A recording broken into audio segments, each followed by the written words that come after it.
Ya, oke.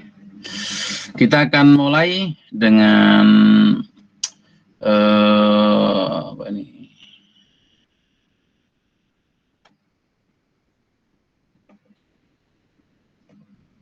Tolong diberitahukan ke teman-teman. Semua harus menulis kehadirannya. Oke, saya akan share materi. Namun nanti tidak akan sampai pol ya. Kalau sampai pol berarti sampai jam 12. Nah, kita akan menyampaikan poin-poin penting saja. Harapannya sampean bisa menangkap ide-ide ini. Apakah ini bisa dilihat? Bisa, Pak. Bisa ya. Bisa, Pak. Oke, kalau ada keterputusan silakan nanti sampaikan. Ya, intinya untuk bisa menulis manuskrip, ya berupa skripsi yang baik, bahkan sampai publikasi, atau bahkan nanti ke depan setelah lulus.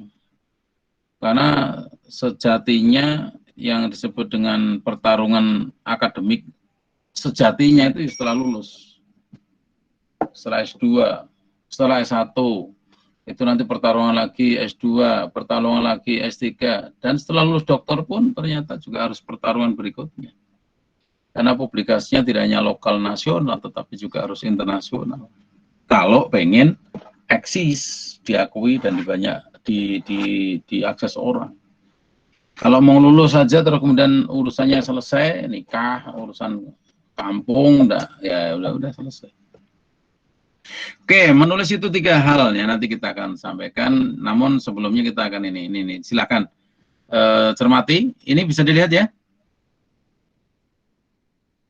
Bisa, Pak. Oke.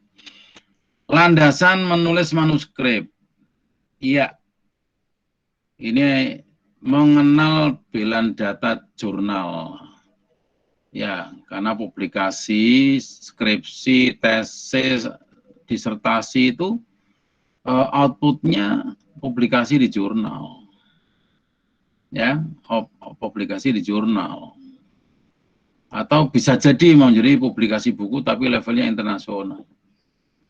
Kalau disertasi. Tapi kalau skripsi dibangun dengan benar dan bagus, bisa jadi internasional juga. Ya, jadi bela data jurnal, kemudian merelakan diri untuk mengikuti tradisi-tradisi template yang ada di jurnal. Atau kalau toh skripsi, tesis, disertasi, ya template pembimbing yang punya wawasan internasional. Kalau nasional ya berarti yang terakreditasi. Minimal untuk skripsi itu. Ya, yang kedua perlu berupa sikap akademik. Ya, otoritas author nulis akara PDW sekarang harus berhaluan pada otoritas pembimbing. Kalau publikasi ya ke editor gitu kan. Dari selera personal ya ke selera publik. Ya. Selera jurnal, selera buku, pembaca buku, selera pembimbing. Bahkan selera penguji. Nah, itu. Yang berikutnya fokus pada satu isu. Ya, ini nih, maka penelitian itu harus berbasis isu yang diperdebatkan.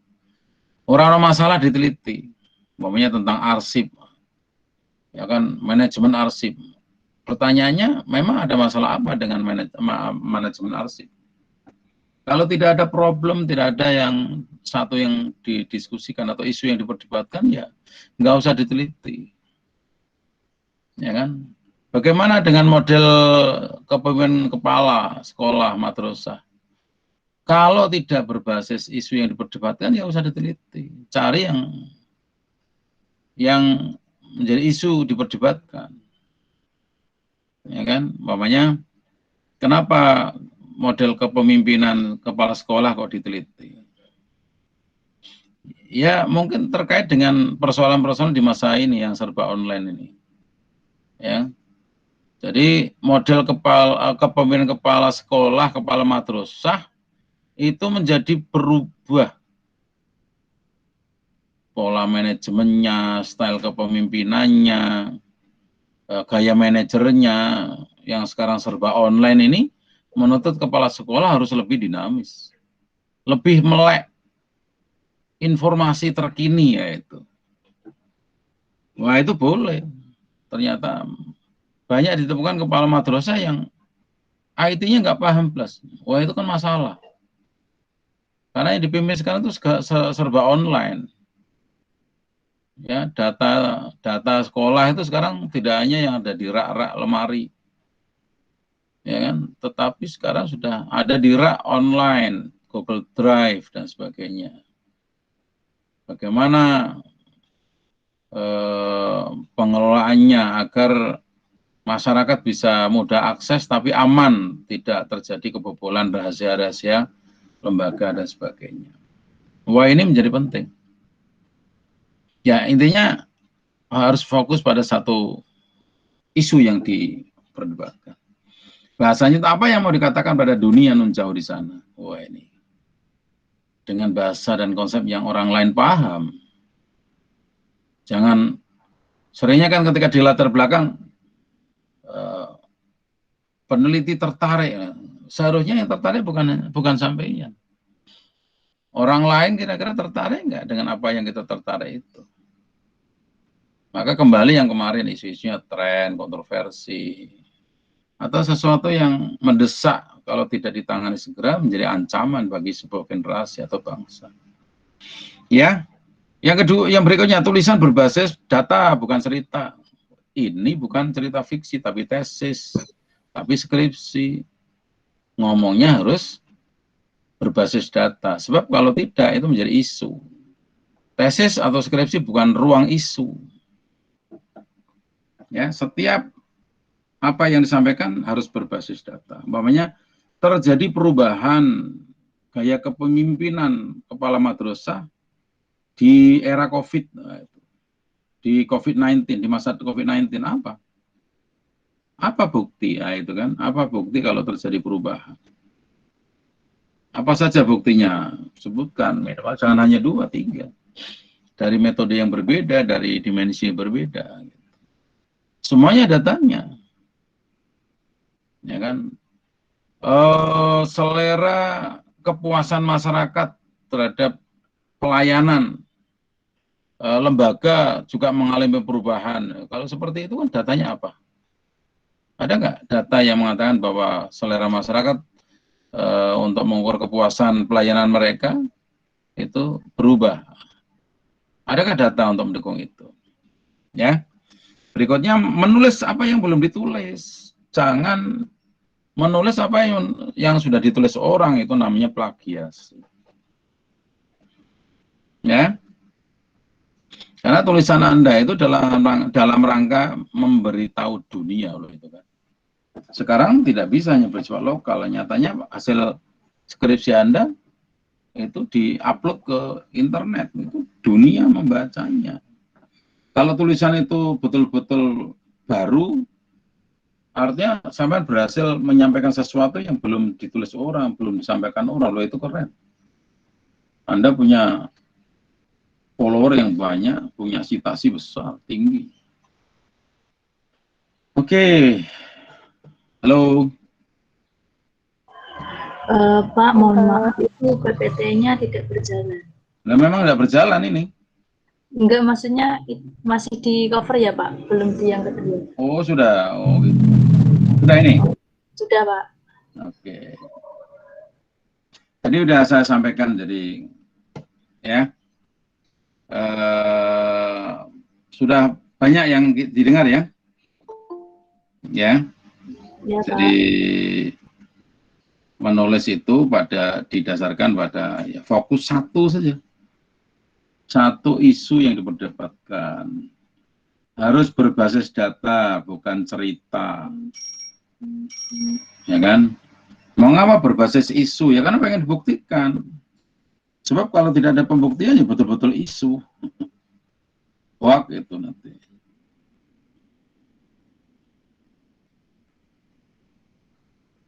Oke ya.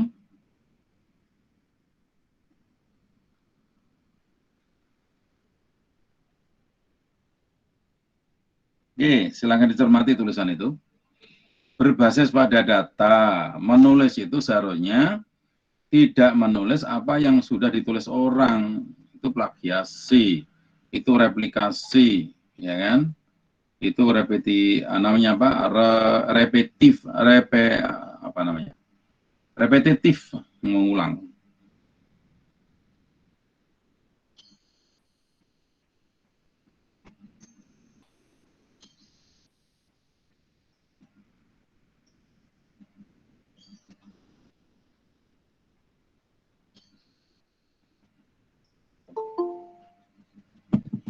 Oke, ini ada yang penting ya. Maka dulu saya cari namanya ATM. ATM itu amati tirukan modifikasi lah. Modifikasi itu juga baru. Oke, berikutnya. Kalau ini bisa dibaca belum? Ya. Sudah ya? Sudah, Pak. Oke. Di judul awal tadi kan menulis itu 3 hal ini. Starting point. Nanti ini untuk melihat kembali 3 judul skripsi sampean. Yang pertama, rumuskan satu pesan yang mau disampaikan melalui artikel, melalui skripsi, atau skripsi yang nanti akan ditindaklanjuti menjadi artikel jurnal. Satu pesan, pesannya apa? Maka yang disebut dengan tujuan penelitian, ya ini sebenarnya. Judul penelitian itu, tujuan penelitian ya sebenarnya menemukan satu pesan. Namanya gini tadi kan, pesannya tadi, telah terjadi perubahan gaya kepemimpinan kepala sekolah atau kepala madrasah pada masa COVID-19. Memang kan gitu kan? Itu pesan namanya. Telah terjadi perubahan gaya kepemimpinan kepala sekolah atau kepala madrasah di masa COVID-19. Ini cekeli, ya kan? Atau telah terjadi pergeseran gaya kepuasan masyarakat terhadap pelayanan lembaga,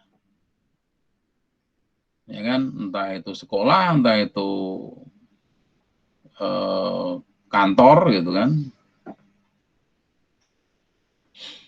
Ya, akibat ini yang serba online tadi, ya kan? Efek telah terjadi perubahan persepsi masyarakat terhadap apa pola pelayanan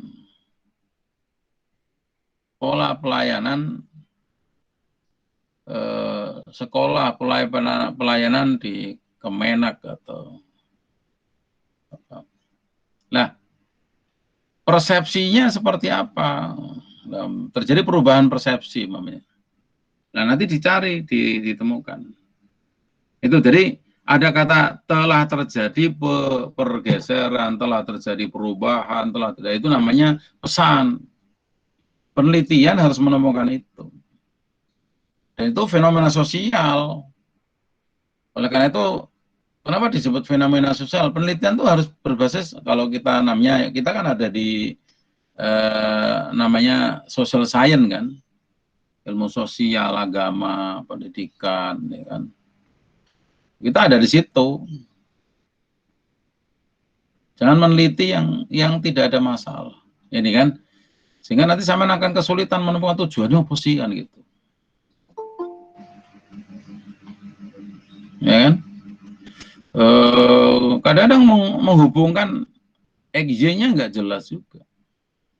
Perano kaitannya. Makanya ini satu pesan penting, kan, telah terjadi. Mamanya ketika sampean meneliti pengaruh ini terhadap ini, kan masih ada pesan yang pengen disampaikan. Apa sih yang ingin disampaikan? Satu pesan. Sehingga kalau ada 3 tujuan, itu sebenarnya ada satu tujuan yang terpenting, yang menjadi pesan utama dari penelitian Anda. Maka di dalam abstrak itu nggak perlu ada tujuan 1, 2, 3, itu nggak perlu. Oke. Setelah sampean berhasil menemukan pesan, ya, satu pesan yang ingin disampaikan melalui skripsi Anda, maka pesan itu umpamanya telah terjadi pergeseran gaya kepemimpinan, telah terjadi pergeseran tingkat kepuasan, ya kan, terhadap pelayanan masyarakat, terhadap pelayanan atau kepuasan masyarakat itu sekarang beda, ukurannya beda, terjadi pergeseran. Nah, ketika ada pesan seperti itu kan kemudian apa sih buktinya kan gitu kan?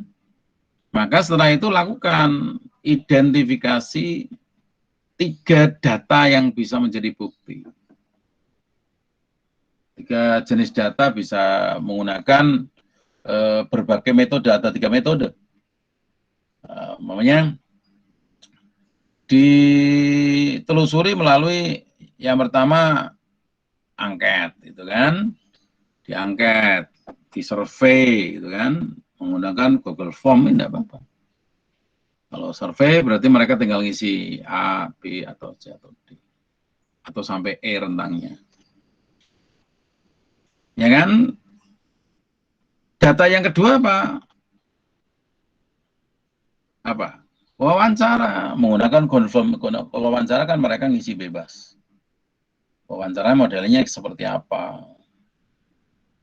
Kalau terbuka berarti mereka nulis. Gitu kan. Ya kan? Yang ketiga apa? Observasi. Ya jadi observasi. Zaman mengamati, datang ke lokasi, ya kan, walaupun terbatas karena penelitian seperti ini, observasi tidak harus melihat banyak orang, mengamati 1-2 orang. Ya, untuk memperkuat bahwa ya menjadi bukti bahwa perubahan tadi memang betul-betul terjadi. Ya. Oke, setelah pembuktian bahwa pesan tadi memang benar adanya, maka selanjutnya apa? Pikirkan logika atau rasionalisasi hubungan pesan dengan data tadi. Ya kan?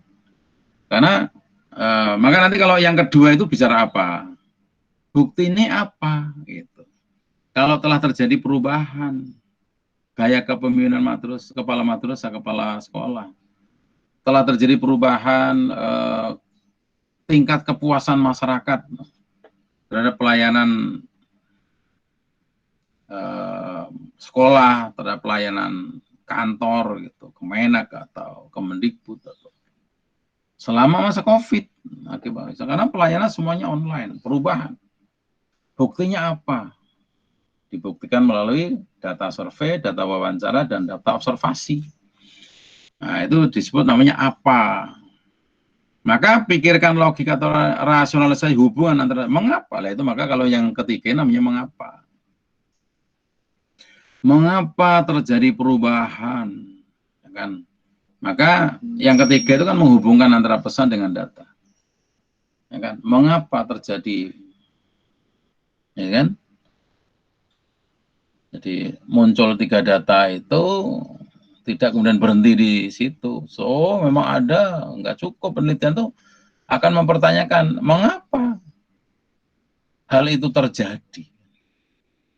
Nah, penelitian itu sebenarnya intinya ini. Intinya 3 ini.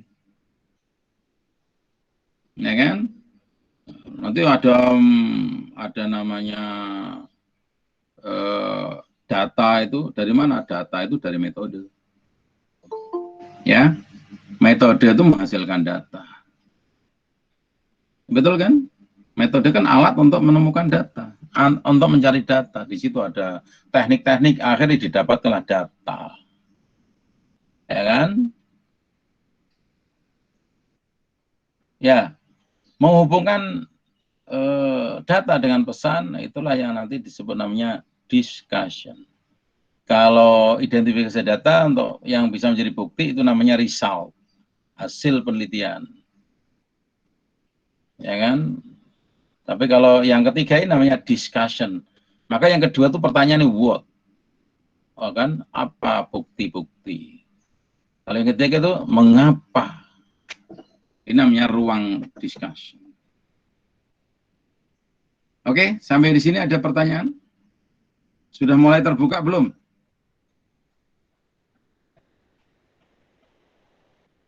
Halo. Iya Pak, sudah. Oke. Ini baru 14 orang. Nanti kita lanjutkan lagi. Ini sudah ngisi semua. Ada berapa orang ini?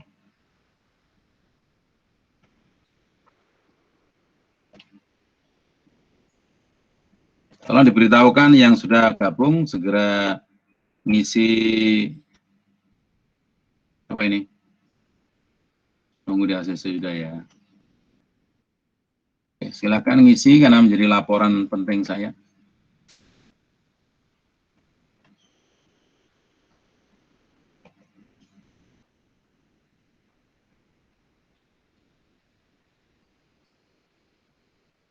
Oke, kita lanjut lagi.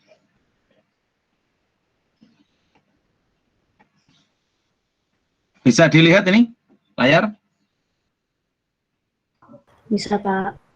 Yang terbaru ya, warna SG 182 ya, warna Sriwijaya yang kemarin jebur ke laut itu ya. Oke, ini menjadi penting saudara sekalian tadi kita tetapkan. Ini rute berpikir ya, rute berpikir penelitian. Ini sampai lihat aja bingung karena ada warna biru, ada merah saling berkelit-kelindan ini. Sebenarnya ini tadi udah lihat, sama lihat kursor ya. Jadi metode menghasilkan data, data itu nanti akan berubah menjadi result. Maka pertanyaannya what?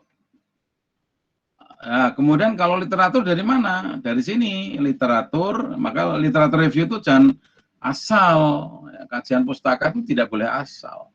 Karena nanti akan mempengaruhi ini, akan memberikan satu sumbangan penting. Ketika tadi berbicara data dikaitkan dengan pesan. Muncullah diskusi di sini namanya mengapa terjadi perubahan gaya kepemimpinan kepala madrasah atau kepala sekolah di masa COVID. Mengapa terjadi perubahan gaya kepuasan atau tingkat kepuasan masyarakat terhadap pelayanan sekolah atau madrasah atau kantor atau pelayanan publik gitu. Ya kan? Ini menjadi penting. Saya mencermati. Maka literatur review itu tidak sembarangan. Ini yang saya mencermati karena di penugasan tuh ada ini. Ada buku yang saya kirimkan, nanti ini setelah ini ada buku yang saya kirimkan, judulnya How to Write Your Literature Review. Literature review itu kajian pustaka. Sehingga kajian pustaka itu nggak boleh sembarang skripsi yang isinya nggak jelas. Ya kan, buku yang bukan hasil penelitian itu nggak bisa. Karena literature review itu nanti akan membantu diskusi yang isinya mengapa data ini dikaitkan dengan pesan yang tadi terjadi perubahan. Yang lain juga terjadi perubahan fungsi kompetensi guru dalam pembelajaran di masa COVID terjadi. Ya kan, kompetensi pedagogi itu dulu jago. Kalau guru itu memiliki keterampilan mengajar, menguasai berbagai macam metode, active learning itu dulu keren. Sekarang ini tantangan. Karena pembelajaran di masa online ini tidak cukup. Bahkan sekarang kompetensi pedagogi itu menjadi disfungsi. Karena pembelajaran online itu dipengaruhi oleh dua hal. Yang pertama, kemampuan IT, betul kan? Yang kedua, ketersediaan IT. Apakah laptopnya itu ada laptop tapi apakah kompatibel atau tidak? Cepat aksesnya enggak kan itu kan? Ini terjadi pergeseran. Terjadi pergeseran juga, pergeseran kepatuhan mahasiswa, kepatuhan siswa terhadap instruksi guru atau arahan guru. Dulu ketemu di kelas, sekarang enggak. Dulu kuliah itu mesti harus mandi dulu, harus pakai yang rapi, rambut disisir, ya kan, baunya seger. Betul ya? Sekarang terjadi pergeseran, ya kan? Bahkan kuliah tidak ada muncul wajah plus. Betul ya? Bener nggak? Halo? Iya Pak, betul. Loh, itu kan zaman teliti menarik itu. Keren loh itu. Ini baru 14 orang, 4 orang lagi. 4 orang lagi. Itu Muklis katanya udah mau masuk Pak. Gimana? Itu Muklis belum diterima katanya. Di mana sudah saya loh. Mana sudah loh. Oh tadi udah baru masuk tadi Pak. Iya sudah ya. Segera disuruh ngisi absennya. Nulis. Should write his name, her names in the chatting zone. Oke. Chatting space. Oke ya. Mudeng, apa yang dijelaskan Pak Ihram bisa dipahami ya? Halo. Iya Pak, siap. Insya Allah Oke paham. ya. Sudah mulai ada pencerahan. Nah, ini materi kayak gini tidak atau belum banyak disampaikan oleh para dosen metodologi. Ini bukan enggak, karena Pak Ihram juga barusan dapat, coba. Ini keren, ya kan? Maka nanti konklusi itu tidak bisa sekedar copy paste dari hasil, tidak bisa. Karena konklusi itu ada di tengah lingkaran, di tengah hubungan yang sangat kuat antara metode, result, literatur, dan discussion, baru muncul konklusi. Ya, selama ini kan literatur kajian pustaka kan kayak tidak ada fungsi. Nah, sudah ketemu ya, di dalam diskusi atau pembahasan hasil penelitian, itu sebenarnya kan mengungkap mengapa ditemukan result. Ya kan, sementara tadi di pesan sudah ditemukan telah terjadi perubahan, telah terjadi pergeseran, telah terjadi disfungsi, telah terjadi deotorisasi, telah terjadi itu banyak. Pergeseran gaya kepatuhan siswa terhadap guru atau dosen, santri terhadap kiai, ya kan? Itu terjadi. Terdapat pergeseran motivasi belajar, gaya belajar, telah terjadi pergeseran pengelolaan kelas. Kalau dulu kelasnya kelas, sekarang baru muncul namanya kelas blended. Kelas blended itu juga menjadi masalah karena yang di kelas masuk ketemu langsung, tapi mencekam karena prokesnya medeni. Bahkan si new normal kedua ini ternyata bukannya turun, berita tentang kematian santrinya bukan main. Ini juga mempengaruhi karena mereka mengalami goncangan psikologis yang nggak main-main. Ketemu guru nih tapi tidak seperti dulu. Lah apalagi sementara yang jauh, yang online itu banyak kendala. Kuliah menggunakan laptop, ya kan? Bukan laptop malahan, HP. Karena HP itu tidak bisa membuka beberapa laman. Sehingga fungsinya kalau satu berfungsi, yang lain mesti mati. Atau tidak bisa aktif, tidak bisa efektif. Itu kan jadi masalah. Mesti ketuntasan pencapaian kurikulum juga menurun lah itu. Nanti muncul lagi namanya degradasi, telah terjadi degradasi. Ya kan, prestasi, telah terjadi degradasi ketuntasan, telah terjadi degradasi proses pembelajarannya. Artinya bicara tiga hal, kan pertama telah terjadi terdegradasi mutu proses, mutu ketercapaian kurikulum, dan mutu output dan outcome. Nah, ini kan menjadi wilayah MPI semua. Oke, jadi di bab 4 yang namanya discussion itu hati-hati. Ya, karena itu tidak bisa dilepaskan dari namanya literature review. Oke, sampai di sini ada pertanyaan? Please, ya, give me suggestions. Silakan. Silakan bertanya, biar nampak kalau ini kuliah, gitu ya. Kalau ini kuliah. Nah, pengajian Zoom ya boleh, diem itu boleh. Mancal kemul, ya, terus foto ini nongkrong yang dhuwur watu, ya kan. Backgroundnya air terjun, ya kan. Ada di jembatan, ada yang tidak ada kabarnya sama sekali, ya kan.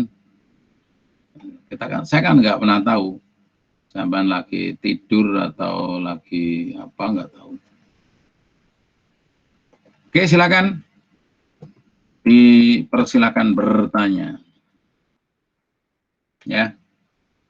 Yang bertanya terhadap aktif ya tentu ada reward. Diem semua ya orang-orang reward.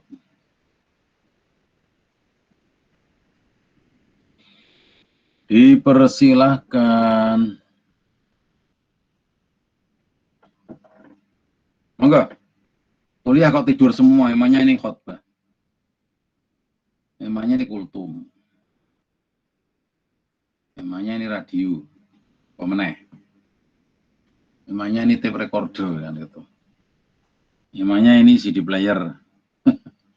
Silakan Mas, tanya Mas, monggo.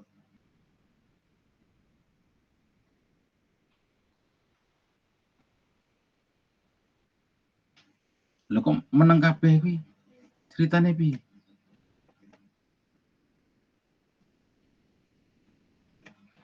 Ceritane piye ceritane?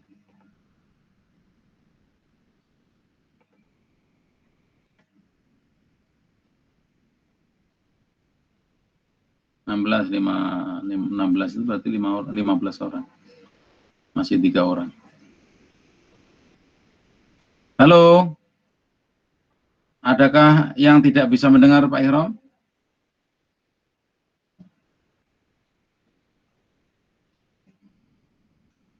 Ahmad Izul Haq, Agung Nugroho, Rehada Ais, Meliana Anjayana, Anis Masruroh, Eka Fabrianti, Salma Lailia Karima, Dalhar Azhari.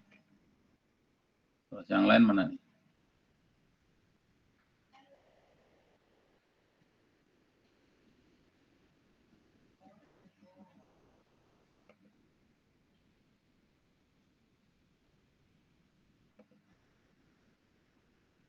Ya kok meneng kabeh ceritane piye?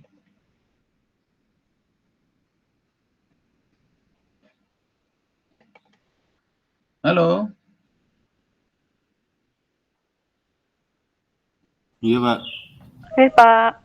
Silakan tanya mau seorang takon. Serius, kalau yang aktif ada poin lah. Kalau enggak ya enggak ada poin sama sekali. Kuliah kok mendem kabeh. Ya, enggak ada respon mendem kabeh. Monggo. Ya masih Pak. Belum begitu paham, Pak. Gimana ya nggak paham? Ya, ini apa namanya? Tadi sinyal saya soalnya nge-lag, jadi agak hilang-hilangan soalnya, Bapak. Ini nanti ada diupload di YouTube kan, Pak? Ada di YouTube kan nanti. Oh ya, berarti nanti bisa nonton lagi di YouTube. Iya, nanti biar tak masukkan channel saya semua. Nanti dicermati gitu kan. Karena kalau YouTube terlalu panjang juga sampai nggak suka. Tapi ini panjang karena ini kuliah ya. Tapi ini penjelasan komplit, ini recording kok. tenang saja. Ini sangat membantu, Mas. Ini materi-materi yang sebenarnya tidak banyak yang menyampaikan. Ya, nanti sambil melihat, sampean lihat 3 judul yang kemarin saya buat itu, sampean buat itu loh. Dilihat lagi, ya kan? Dilihat lagi, ya. Apakah ya tentu berhubungan dengan yang kemarin, dengan sudah melihat channel YouTube yang pertama ya, yang kemarin 1000% benar itu ya? Sudah, Pak. Sudah ya. Dan saya sudah beri komen ya, karena nanti juga akan saya lihat di sana. Ya. Bukan sekedar subscribe-nya, bukan. Tetapi bagaimana Saman bisa sangat paham dengan apa yang Saman lakukan. Jadi nanti dilihat lagi, Mas, ya Mbak, judul-judul 3 itu nanti kalau ternyata tidak sesuai ya diganti, diubah gitu. Ya, kemarin ada namanya pertanyaan apa yang sedang terjadi. Penelitian itu kalau apa yang sedang terjadi namanya tren. Saman meneliti apa yang memang sedang terjadi. Dan banyak didiskusikan orang, banyak dipertanyakan orang. Ya itu kalau diteliti akan menarik. Lo meneliti kok apa yang tidak dibicarakan orang, ya orang lain untuk apa, kayak gitu, gitu kan. Jadi istilahnya kalau hadis itu kan tarkuhu malayakni istilahnya kan. Khairul mar'i, saapi-api wong. Sebaik-baik orang itu tarkuhu malayakni. Apa yang dia meninggalkan malayakni, malayakna. Apa yang tidak genah, apa yang tidak bermakna, penelitian kok tidak banyak diperhatikan orang. Tidak ada masalah. Ya. Ini makanya nih starting point. Layar bisa disaksikan ya? Bisa ya? Bisa, Pak. Oke. Jadi kalau ada kembali ini starting point ini sama cermati. Ya. Rumuskan satu pesan tadi ada, telah terjadi pergeseran, telah terjadi disorientasi, telah terjadi disfungsi, telah terjadi deotorisasi. Bahkan sekarang itu terjadi apa ya? Pergeseran apa ya? Pola kepatuhan bisa jadi. Jadi kan perlu manajemen baru, gitu. Ya kan? Jadi semua itu terkait. MPI masuk di situ. Oke, kita akan lanjutkan. Tadi ini sudah. Nah ini akan memperjelas ini nih. Ini layar berikutnya sudah bisa dilihat ya? Atau masih yang tadi? Bisa, Pak. Ya. Oke, lah ini sebenarnya Saman semakin paham nih ada namanya vulkona. Vulkona tuh ngerti Mas Agung? Apa, Pak? Vulkona. Kurang tahu, Pak. Oh, vulkona itu ini loh, layar ini kan ada bulat-bulatan, ada kotak dan anak panah ya. Vulkona. Vulkona. Iya, jadi bulat-bulat ini kan bulat walaupun tidak terlalu bulat ya. Ini ada kotak-kotak, ada nada anak panah dan namanya vulkona. Dan ini ada artinya. Ini lihat introduction. Introduction itu ya terkait dengan data atau metode, ya kan, atau data lah gitu. Maka nanti ada namanya fakta sosial, ada fakta literatur gitu kan. Itu kan tujuan, kemudian argumen itu kan kalau dalam Saman membuat introduction atau latar belakang kan itu. Dimulai dari apa? Dari pesan, ya kan tadi. Maka Saman kalau membuat latar belakang itu dimulai dari pesan penelitian sampeyan. Itu menjadi fakta sosial. Bagaimana Saman menulis pesan kalau penelitian sampeyan ternyata tidak terkait dengan persoalan sosial. Karena Saman ada di zona namanya social science. Kalau fisika juga sebenarnya tetap saja. Fisika sekalipun dia akan menemukan sesuatu yang nanti kan untuk manusia juga. Ya kan? Oke, kita nggak usah jauh-jauh. Sekarang wilayah kita itu social science. Manajemen pendidikan social science. Humanities. Ya kan? Masuk. Nah, ini tadi kan data itu akan menjelma menjadi result. Ya, data itu kan dampak dari metode. Betul kan? Kan masih data digali menggunakan metode, teknik gitu kan? Maka metode itu menghasilkan data. Data itulah yang nanti akan menjadi result. Nah, tadi kan, maka result itu tuh pertanyaannya apa? Apa sih bukti kalau telah terjadi pergeseran, perubahan di disfungsi kompetensi, kan? Maka sekarang ini kalau zaman berbicara apa undang-undang guru dan dosen, di sana ada 4 kompetensi pendidik. Pertanyaannya apakah sekarang di masa COVID ini berjalan maksimal, berfungsi maksimal? Pertanyaannya enggak. Karena salah satu namanya kompetensi pedagogi itu dipertanyakan. Secara online itu tidak dibutuhkan lagi secara maksimal. Saya mau tanya, kompetensi sosial apakah bisa maksimal ketika online? Apalagi online-nya menggunakan WA, e-learning itu kan tidak terlalu. Karena materinya e-book, ya kan, e-jurnal, PPT, video itu kan tidak banyak berfungsi empat kompetensi itu. Ya nanti supervisi, ya itu kan pengembangan profesionalisme guru, dosen itu juga terjadi perubahan. Seharusnya. Nah ini kan menjadi masalah juga ya, tolong didengarkan ini tentang manajemen pengelolaan pembelajaran, Bang. Ini kan itu oleh MPI. Pembelajarannya online, materinya tetap offline, itu repot toh. Pembelajaran online tapi ada copy, namanya hard copy. Hard copy-nya nanti tolong diperbanyak ya. Seharusnya kalau pembelajaran online ya materi-materinya atau bahan-bahannya online juga, menggunakan e-book, e-jurnal kan. Dan EE yang lain, e-video dan sebagainya, e-data dan sebagainya. Nah, itu juga menjadi penting. Telah terjadi pergeseran atau perubahan konstruk manajemen pembelajaran, manajemen kelas secara online. Itu bisa masuk sampai di tingkat SD, karena di SD itu guru-gurunya tua, ya kan? Atau gimana, muda, masalah enggak? Kalau muda seharusnya mereka milenial, dinamika apa teknologinya seharusnya semakin bagus. Tapi menjadi masalah ketika offline, ketika online, karena anak belajar bersama orang tua di rumah. Nah ini masalah juga, ya kan? Terjadi degradasi atau perubahan konstruk partisipasi siswa terhadap gurunya. Wah ini juga bisa masuk.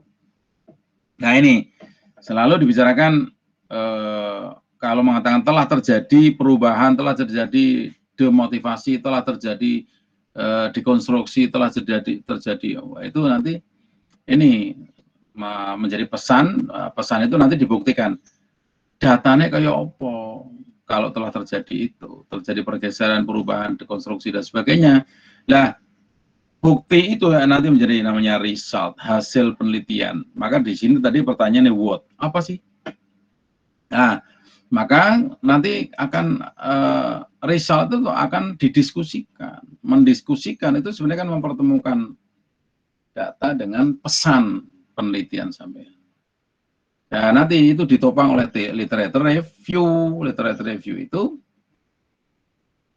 ya harus benar, harus melibatkan yang disebut dengan kajian pustaka. Maka tidak boleh asal literatur review itu dari sumber-sumber yang tidak terkait dengan tema penelitian sampai tidak membantu. Ya kan? Nah ini diskusi itu pertanyaan apa? Pertanyaan ini, mengapa? Mengapa data tadi berhubungan dengan pesan penelitian. Maka di sini diskusi. Maka dalam discussion itu banyak kutipan seharusnya. Dia kan akan menanyakan mengapa data survei kok bisa membuktikan ini, mengapa wawancara, mengapa observasi. Nah, teorinya seperti apa? Nah, itu kan berarti nanti di situ terjadi penjelasan, analisis kritis dan sebagainya. Ya. Oke. Maka conclusion nanti ini harus melihat apa yang ada di dalam body penelitian secara keseluruhan. Ya, maka kesimpulan tuh tidak boleh hanya copy paste dari naskah saja. Oke, berikutnya. Layar ini bisa dilihat nggak? Bisa, Pak. Bisa, Oke. Pak. Nah, ini ada judul namanya gimana tuh? Yang gede itu? Usahakan. Sudah terbiasa. Iya, ini materi yang kemarin pernah saya sampaikan. Pepatah Cina mengatakan bahwa pepatah Cina ya, memang kita berpihak Cina. Ya karena memang budaya-budaya kayak gitu yang tertua di dunia diantaranya ya ada Greek, ada Yunani, tapi di situ ada Cina. Mengatakan 1000 langkah perjalanan kita mencapai bermil-mil, gitu kan. Ternyata itu semua harus diawali dengan satu langkah. Benar nggak? Kalau sampean tidak pernah menentukan satu langkah, maka tidak akan muncul ribuan langkah, betul ya? Implikasinya apa? Ketika sampean menulis, tapi nggak tahu cara menulisnya dengan benar, bagaimana menulis paragraf yang benar? Nah itu. Maka ini sampean cermati, ada 3. Jadi paragraf itu selalu ada 3 hal ini. Ada namanya ide utama tulisan atau topic sentence, kemudian ada detail sentence, kemudian concluding sentence kemarin itu ya. Ide utama tulisan, nanti akan berhubungan waktu, saya pengen segera membuat ini. Contoh seperti apa? Cara membuat, karena orang kalau melihat paragrafnya itu bagus, enak dibaca, orang senang membacanya. Ya kan? Ini paragraf itu sini telu. Selalu dimulai dari kata atau kalimat yang bagus, yang menunjukkan bahwa itu ide utama. Tunjuknya apa? Pergeseran pola kepemimpinan kepala sekolah atau kepala madrasah itu ternyata dipengaruhi oleh apa? Kultur dan teknologi, namanya gitu. Itu namanya kalimat topik. Maka kalimat topik itu nanti diikuti oleh kalimat detail, pembukti, penjelas, pendamping, pendukung. Maka kalau dikatakan bahwa pergeseran pola kepemimpinan kepala madrasah, kepala sekolah di era COVID itu dipengaruhi oleh 2 hal penting, yaitu kultur dan budaya dan teknologi. Kan? Walaupun teknologi itu juga bagian dari budaya, tapi lebih dispesifikkan namanya. Contoh namanya kan itu. Maka kalimat berikutnya apa kira-kira? Ya dari 2 hal yang telah disebutkan itu. Kultur atau budaya menjadi faktor penting dalam mempengaruhi gaya kepemimpinan. Ya kan? COVID muncul itu menimbulkan budaya baru. Mana kan gitu kan? Dari budaya offline menjadi budaya online. Ya kan? Budaya offline menjadi budaya online itu artinya ada budaya yang sebelumnya tidak ada. Sekarang orang bisa belanja hanya duduk di rumah. Ya tentu punya uang dulu kan. Orang bisa melakukan banyak kegiatan. Ini hanya duduk di rumah dengan memegang gadget itu bisa ngomong dengan dunia. Ya kan? Seorang pemimpin karena COVID lagi marah, seperti sangat marah maunya, sehingga orang pada bisa kendalikan dengan satu gadget. Nah, itu kalimat berikutnya begitu blok-blok gitu kan. Jadi mengapa budaya itu mempengaruhi? Jelaskan itu ada teori, ada ini. Menurut ini. Nah, kalimat berikutnya, kalimat detail berikutnya ya yang kedua. Bagaimana teknologi mempengaruhi, juga turut mempengaruhi gaya pemimpinan? Iya, teknologi menghadirkan apa yang dulu dikatakan oleh orang tua kita. Dunia itu dalam genggaman. Dunia seperti daun kelor. Kita hanya memegang satu gadget, bisa tahu kejadian di seluruh dunia. Nah, kepemimpinan kepala sekolah tidak bisa mengingkari fakta ini. Kenyataan yang ada di lingkungan ini. Coba kalimatnya jadi enak pendukung. Nanti penelitian orang ini ternyata mendukung apa yang dikatakan. Ah, itu kan. Jadi oke, kalau pengen dicontohkan sih. Halo, bisa mengikuti ya? Iya, Pak. Oke, ini contoh aja ya. Contoh penerapan. Ya, mau penerapan 3 komponen. Paragraf. Ya. Oh, ini. Oke.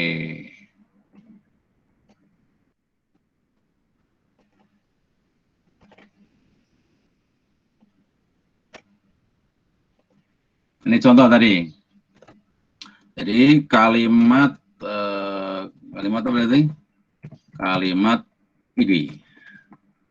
Ya, ide utama. Contohnya apa tadi? Perubahan gaya kepemimpinan kepala sekolah atau kepala madrasah dipengaruhi 2 faktor penting, yakni budaya dan teknologi. Ini namanya kalimat ide, ya kan? Kalimat pendukungnya, kalimat pendukung, ya kan? Atau pembukti, atau kalimat pembukti. Apa? Ya ini budaya ya, berperan penting ya dalam mempengaruhi ya kan gaya kepemimpinan lembaga ya kan, termasuk lembaga pendidikan. Ini yang gede sendiri ini harus di gitu. Kepemimpinan gaya kepemimpinan lembaga atau institusi, termasuk lembaga pendidikan. Kan? Ya, hasil penelitian siapa si A kan, menunjukkan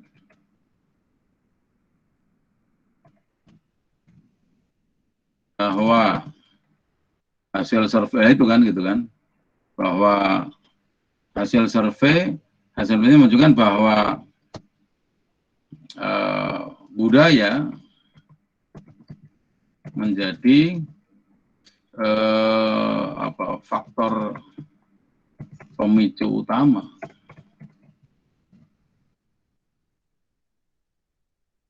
bagi kepemimpinan sebuah institusi. Ya. Oke, ini mau diperpanjang enggak apa-apa. Ya kan? Hal senada gitu kan. Hal senada dengan ya kan hasil temuan tersebut kan siapa sebutkan si B gitu kan buku ini ya kan menegaskan bahwa lembaga ya kan pendidikan yang tidak bisa menghindari perubahan budaya, ya kan? Sehingga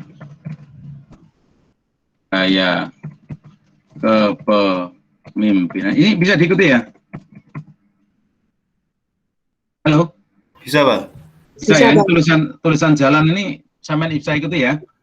Bisa, Pak. Oke, sehingga gaya kepemimpinan kepala sekolah atau madrasah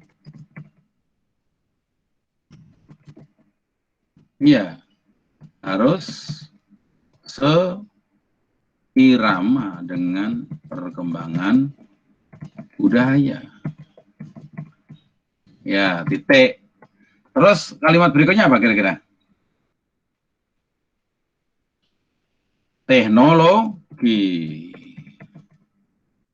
yang ternyata juga memiliki pengaruh kuat terhadap gaya kepemimpinan.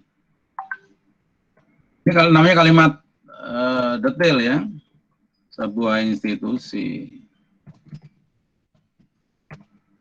ya, terutama ya institusi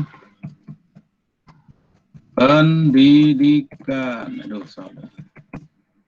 Nanti yang besar-besar P kalimat apa kata-kata yang besar atau huruf-huruf besar yang tidak pas nanti diedit. Ya, ini kalimat detail, maka perlu pendukung, pembukti, maka bisa mengangkat dari hasil penelitian C, kan gitu, penelitian hasil survei si C, kan gitu. Maka ini perlu membaca, menunjukkan, ya kan, bahwa, ya kan,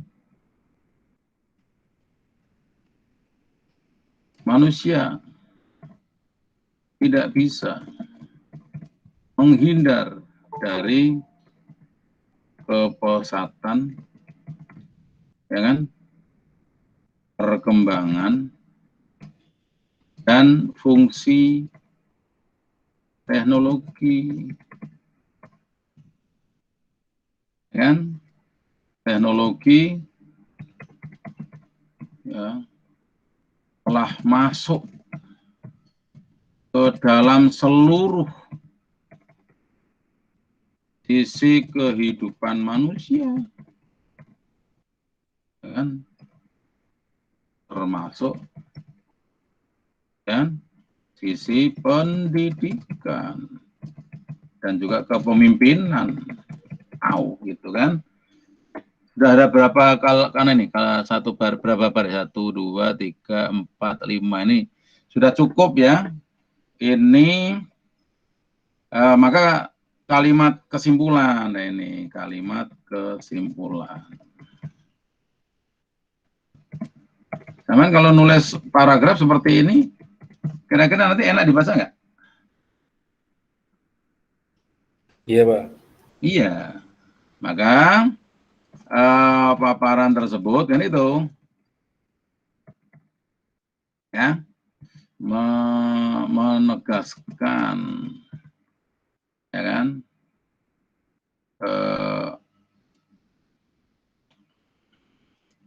namanya, menegaskan adanya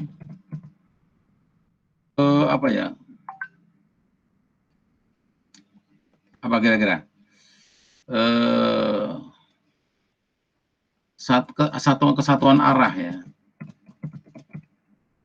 antara budaya, teknologi, dan leadership. Aus gitu. Halo, sudah ya? Ini paragraf. Ada berapa kata ini? Nggak tahu ini. Ya, ini paragraf, contoh paragraf. Bisa membantu nggak?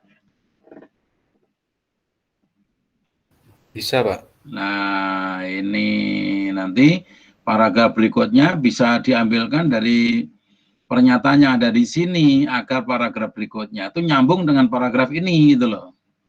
Mau diambilkan dari mana?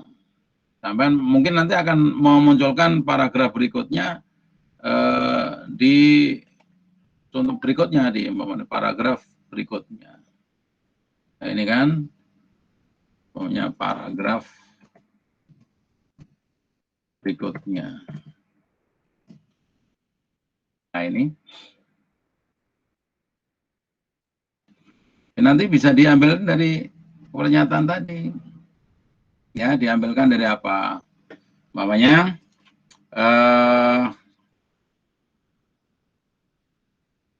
hubungan kuat. Ini kalimat intinya. Jadi kalimat topik lagi, Mas. Kalimat ide utama. Ya kan? Hubungan gaya kepemimpinan kepemimpinan dengan budaya didukung oleh, nah itu nanti apa? Teori apa gitu. Teori namanya teori of social change. Mana gitu kan? Ada teori of social change. Saya punya bukunya. Iya, ini karena ini bahasa teori of social change. Karena bahasa Inggris harus ditulis dengan benar. Oke, gitu. Karena ini bahasa Inggris. Nah, lah ini, ya kan? Maka ini kalimat topik. Kemudian muncul kalimat apa? Pendukung. Pendukung pembukti. Nah gitu. Apa yang ditulis? Ya, teori, ya, teori of social change atau teori perubahan sosial, perubahan masyarakat.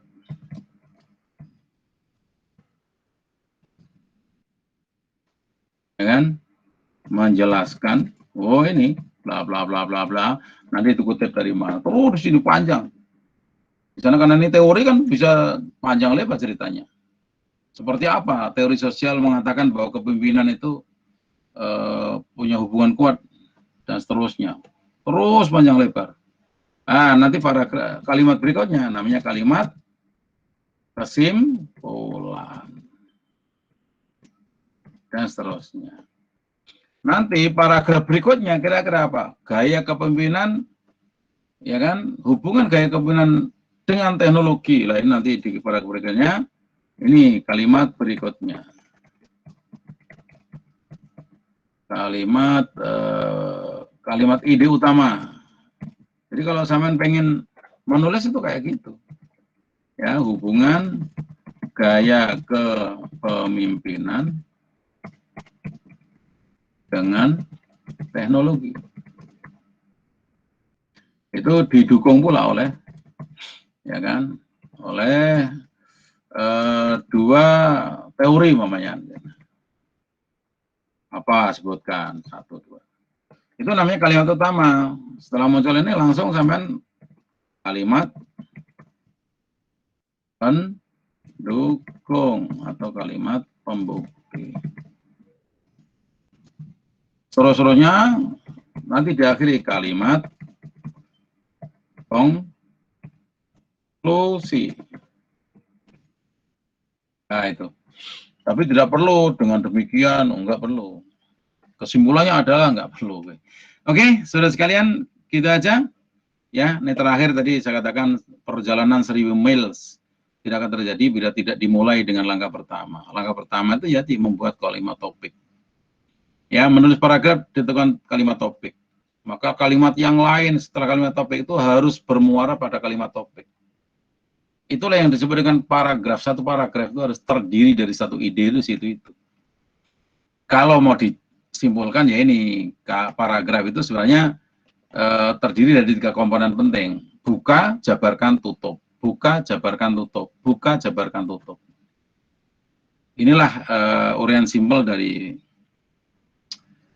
yang namanya paragraf. Nanti kalau akan saya pedal sendiri dalam satu YouTube channel ya bisa kita buatkan ini biar nanti ditiru oleh banyak mahasiswa atau siapapun yang butuh ini, karena ini menjadi sangat penting dalam menulis. Oke, sampai di sini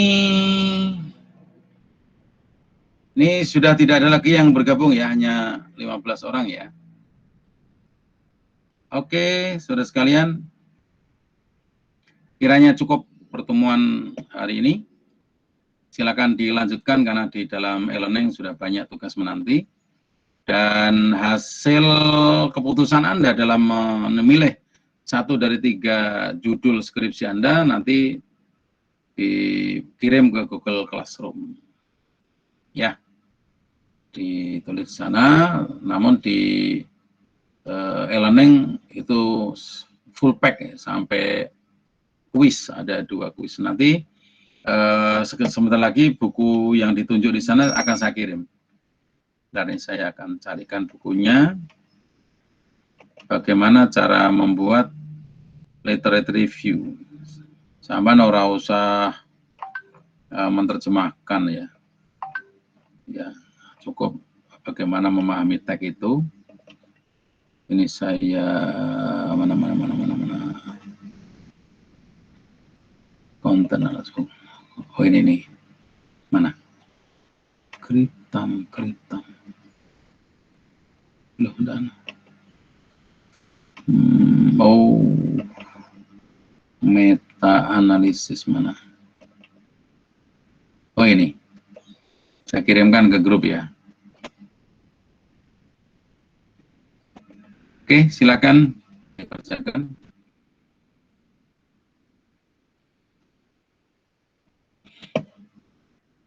Oke, mari kita tutup, kita pungkasi perjumpaan hari ini. Ini meeting terakhir yang tidak hadir 4 orang, sesuai dengan yang melapor, ya kan, menulis. Dan ini yang melapor hanya yang bersangkutan, orang lain tidak bisa. Oke, gitu aja lah ya. Lana a'maluna walakum a'malukum. Kan ngono toh? Laha makasabat wa 'alaiha maktasabat. Ya, apa yang dikerjakan itulah yang akan diperoleh, yang gitu aja. Oke, selamat bekerja, selamat melanjutkan pekerjaan. Saya beri waktu sampai besok kelihatannya. Tapi jangan menunda besok karena di situ banyak pekerjaan. Oke, selamat bekerja dan semoga sukses selalu, sehat selalu. Semua terhindar dari COVID, kita bersama sukses. Hidup penuh keberkahan. Mari kita tutup dengan bacaan hamdalah bersama-sama. Alhamdulillah. Terima kasih Pak. Oke, ya nanti ini akan saya masukkan ke channel YouTube saya ya. Ya Pak. Silakan nanti dilihat, barangkali yang insya Allah bermanfaat. Demikian, wallahul muwaffiq ila aqwamit thoriq wa alafu minkum. Assalamualaikum warahmatullahi wabarakatuh. Waalaikumsalam warahmatullahi wabarakatuh. Terima kasih Pak. Oke. Waalaikumsalam warahmatullahi wabarakatuh.